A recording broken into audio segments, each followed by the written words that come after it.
Bonjour,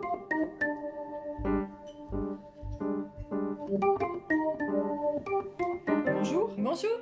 nouvelle vidéo aujourd'hui qui arrive directement de quelque chose qui nous a été rapporté par les enfants lors des ateliers que nous animons. Le problème qui est ressorti, alors qu'on parlait travail, on parle travail scolaire, certains enfants nous ont dit, ben, on n'arrive pas à travailler parce qu'à la maison, on ne peut pas. Alors ça veut dire quoi, on ne peut pas travailler? Eh bien, ça veut dire qu'ils n'ont pas d'espace à eux, qu'ils sont confrontés au bruit des enfants qui sont gardés, par exemple, dans la maison, au bruit des frères et sœurs, et qui sont pas du tout à l'aise dans le lieu qui, pour le moment, est donné comme leur lieu de travail à eux. Alors ça peut être peut-être une façon de trouver un argument extérieur, non? Est-ce que tu crois pas que c'est une façon de reporter le problème et de ne pas se remettre en question? Alors ça peut l'être, oui, indéniablement ça peut l'être.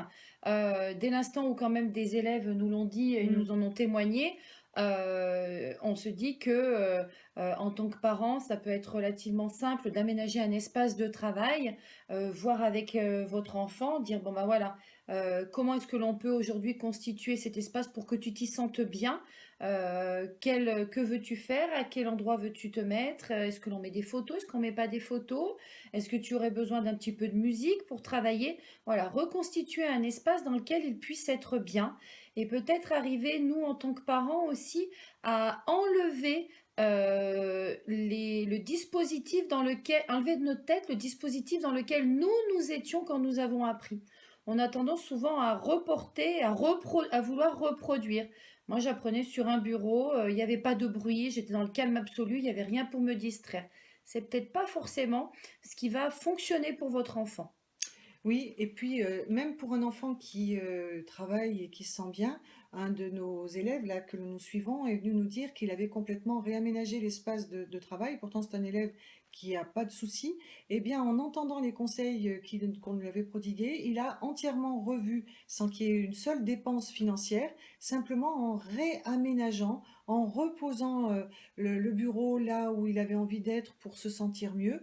Et il a de fait un espace de travail qui est beaucoup, beaucoup plus agréable. Qu'est-ce qu'on vise par cet aménagement? Tout simplement de mettre que l'enfant soit dans les meilleures disponibilités possibles pour pouvoir se mettre à son travail. Et il n'y a pas besoin d'un énorme investissement. Parfois, peut-être certaines familles peuvent ne pas avoir l'espace d'une chambre par enfant. Est-ce que ça, c'est un frein? Est-ce que ça, c'est un problème? Non, pas forcément, puisque même si les enfants sont deux dans la même chambre, deux ou trois, hein, pour des familles, certaines familles, vous pouvez quand même aménager un lieu dans un espace ou un même lieu avec un roulement. Ça peut être aussi possible, ça peut être également envisageable.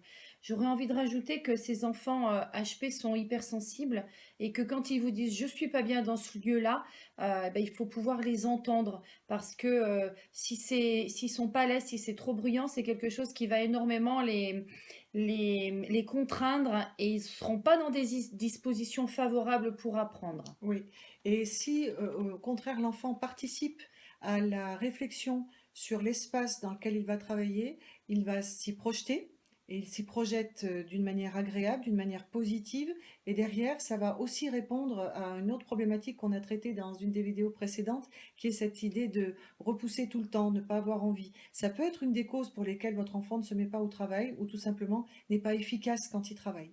Donc je pense que c'est très très important d'entendre ça ou même de leur proposer, peut-être que votre enfant n'a pas de difficulté, tant mieux, mais à ce moment-là, lui dire, ben oui, tiens, ça fait longtemps qu'on n'a pas revu ton bureau, on n'a pas revu l'aménagement de ta chambre, tu as grandi, est-ce que ça peut être l'occasion de revoir pour le passage peut-être arriver dans une classe symbolique, l'arrivée en seconde ou un changement dans la famille qui est associé à quelque chose qui est valorisant pour le travail et pour l'espace dans lequel votre enfant va évoluer.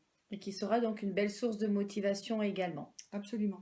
Donc, qu'est-ce qu'on peut conseiller à vos, à vos plans, à vos cartons, à vos aménagements divers et variés, de manière à, peut-être parfois avec pas grand-chose, arriver à créer une autre atmosphère et quelque chose de très positif.